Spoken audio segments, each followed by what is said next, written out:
Welcome back to the channel let's make it simple. ನಾನಿವತ್ತು ನಮ್ಮ ಚಾನಲಲ್ಲಿ ಕಡಲೆ ಹಿಟ್ಟು ಅಥವಾ ತಂಬಿಟ್ಟು ಮಾಡೋದು ಹೇಗೆ ಅಂತ ತೋರಿಸ್ತಾ ಇದ್ದೀನಿ. ಇದನ್ನ ಸಾಮಾನ್ಯವಾಗಿ ಎಲ್ಲರೂ ಶಿವರಾತ್ರಿ ಹಬ್ಬಕ್ಕೆ ಮಾಡ್ತಾರೆ. ನಾವು ನಮ್ಮ ಮನೇಲಿ ಹೇಗೆ ಮಾಡ್ತೀವಿ ಅಂತ ನಿಮಗೆ ತೋರಿಸ್ತಾ ಇದ್ದೀನಿ. ಇದು ತುಂಬ ಸಿಂಪಲ್ ಹಾಗೆ ತುಂಬ ಕಮ್ಮಿ ಇಂಗ್ರೀಡಿಯೆಂಟ್ಸ್ ಇಟ್ಕೊಂಡು ಬೇಗ ಮಾಡುವಂಥ ತಂಬಿಟ್ಟು ಇದು. ಇದಕ್ಕೆ ಏನೇನು ಇಂಗ್ರೀಡಿಯೆಂಟ್ಸ್ ಬೇಕು ಅಂತ ನೋಡ್ಕೊಳ್ಳೋಣ. ಈ ಥರ ಮೆಷರಿಂಗ್ ಕಪ್ಪಲ್ಲಿ ನಾನು 1 ಕಪ್ಪಷ್ಟು ಹುರ್ಗಡ್ಲೆ ತೊಗೊಂಡಿದ್ದೀನಿ.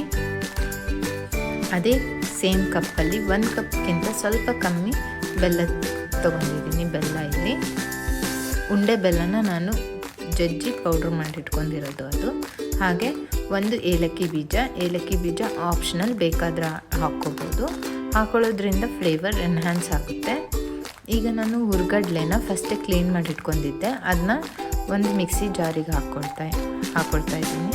ಅದನ್ನ ಫೈನ್ ಪೌಡ್ರ್ ಮಾಡ್ಕೋಬೇಕು, ಡ್ರೈ ಪೌಡರ್. ಯಾವುದೇ ರೀತಿಯಾದ ನೀರು ಆ್ಯಡ್ ಮಾಡ್ಕೋಬಾರ್ದು.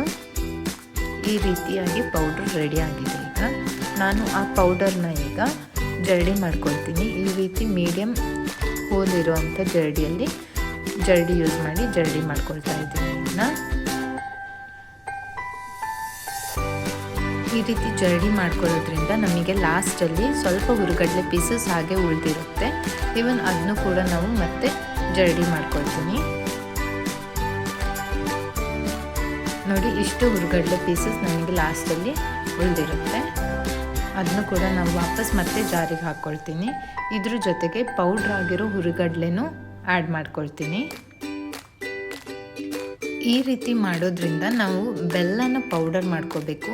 ಬೆಲ್ಲನ ನಾವು ಜಸ್ಟ್ ಬರೀ ಬೆಲ್ಲನ ಮಿಕ್ಸಿ ಜಾರಿಗೆ ಹಾಕ್ಕೊಂಡು ಪೌಡ್ರ್ ಮಾಡ್ಕೊಂಡ್ರೆ ಅದು ಕ್ಲೀನಾಗಿ ಪೌಡ್ರ್ ಆಗಲ್ಲ, ಅದು ಮುದ್ದೆ ಆಗಿರುತ್ತೆ. ಅದಕ್ಕೋಸ್ಕರ ಹುರ್ಗಡ್ಲೆ ಪೌಡರ್ನು ಹಾಕ್ಕೊಂಡು ಬೆಲ್ಲನೂ ಹಾಕಿ ಗ್ರೈಂಡ್ ಮಾಡ್ಕೊಳ್ಳೋದ್ರಿಂದ ಅದು ಕ್ಲೀನಾಗೆ ಮಿಕ್ಸ್ ಆಗುತ್ತೆ.